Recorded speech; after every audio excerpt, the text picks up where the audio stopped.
Sampurasun, mugi rahayu sagung dumadi.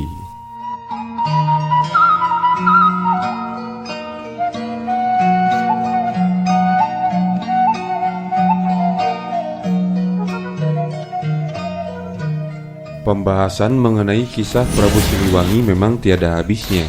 Namun, kali ini kita mencoba menjawab beberapa rasa penasaran dalam kronologi sejarah Prabu Siliwangi yang sudah barang tentu terkait dengan sejarah kerajaan Pajajaran. Ada banyak hal yang jarang dibahas dalam kisah-kisah sejarah Pajajaran.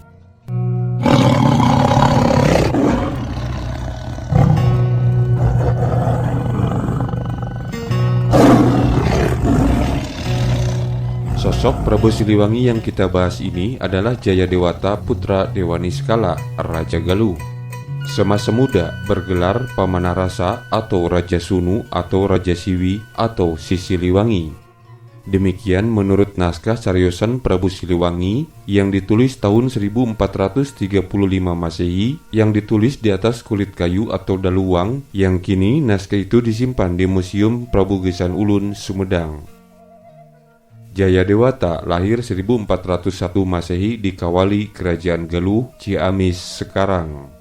Seperti kita ketahui bahwa Prabu Siliwangi naik tahta sebagai Raja Galuh sekaligus sebagai Raja Sunda pada tahun 1482 menggantikan ayahandanya Prabu Dewa Niskala sebagai Raja Galuh, sekaligus menggantikan uaknya dan mertuanya yaitu Prabu Susuk Tunggal atau Sang Haliwungan, ayahanda dari Sakyan Kentring Manik Mayang Sunda. Ia memerintah kerajaan Sunda Galuh selama 39 tahun. Prabu Siliwangi naik tahta pada usia senja. Jayadewata lahir tahun 1401 dan naik tahta tahun 1482 Masehi. Berarti ia naik tahta pada usia 81 tahun, termasuk usia senja. Di masa sekarang kita menyebutnya Sri Baduga Maharaja Prabu Siliwangi.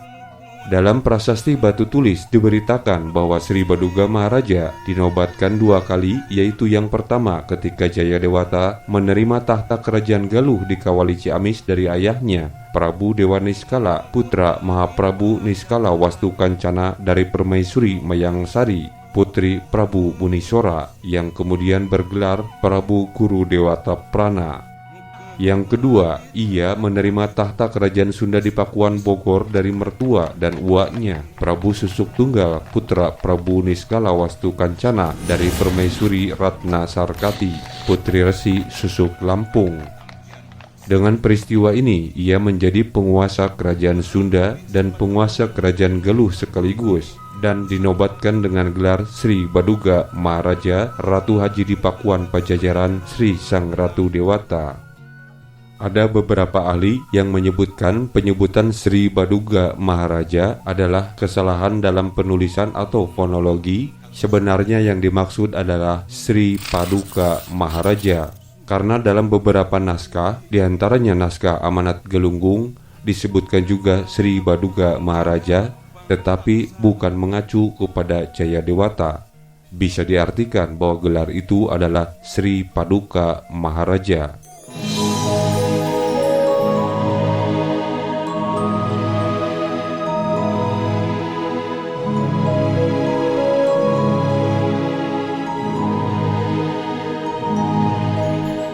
Prabu Siliwangi, Raja Daerah di Sindangkasi.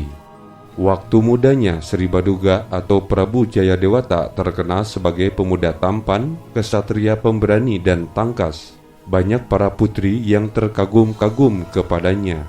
Oleh karenanya ia dikenal sebagai Sang Pamanah Rasa. Demikian dalam cariosan Prabu Siliwangi.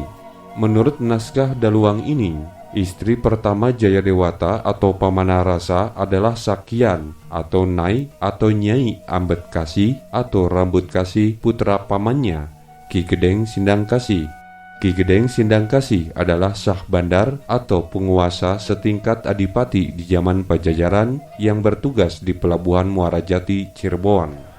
Dalam buku cariosan Prabu Siliwangi diceritakan Prabu Wangi di Sumedang Larang mempunyai 3 saudara, yakni Ki Gede Sindangkasi, Prabu Singapura, dan Mangkubumi. Dikisahkan pula Prabu Wangi di Sumedang mempunyai seorang putra bernama Prabu Anom dan putri bernama Cepuk Agung. Ki Gedeng Sindangkasih mempunyai putra bernama Wirataji dan putri bernama Ambetkasih.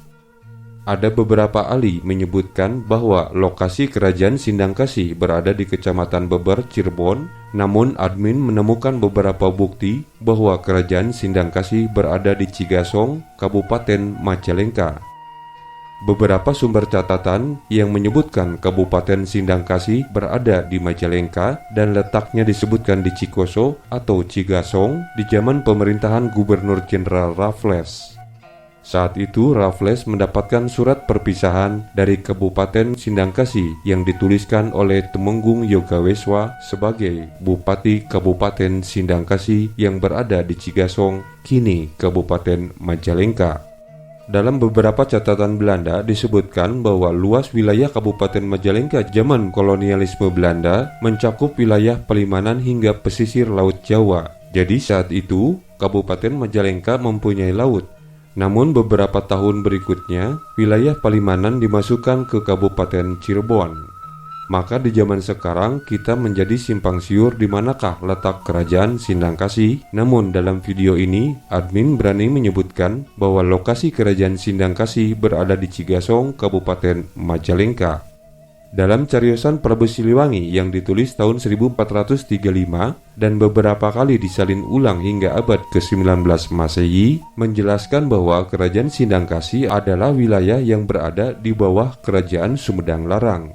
Kini diyakini bahwa kerajaan Sindangkasih kemudian berubah dan bergabung dengan bekas wilayah kerajaan Talaga Manggung, kerajaan Jatiraga, dan kerajaan Raja Galuh menjadi Kabupaten Majalengka. Jadi, wilayah Kabupaten Sindangkasih di zaman dulu bukanlah keseluruhan wilayah Kabupaten Majalengka sekarang ini. Namun, Kabupaten Sindangkasih adalah seluas wilayah Kecamatan Majalengka sekarang ini. Di zaman Belanda, ibu kota Kabupaten Sindangkasih seperti yang telah disebutkan tadi adalah Cigasong, Cikoso atau Cikoso, dengan bupati terakhirnya adalah Temenggung Yogaweswa.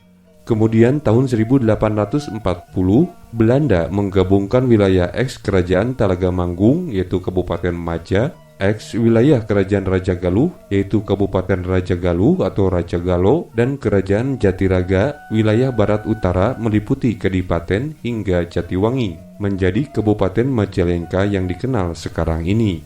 Jadi Majalengka adalah gabungan 4 wilayah kerajaan. Oleh karena itu, dalam video ini kita pahami wilayah kerajaan Sindangkasih terkait sejarah Prabu Siliwangi.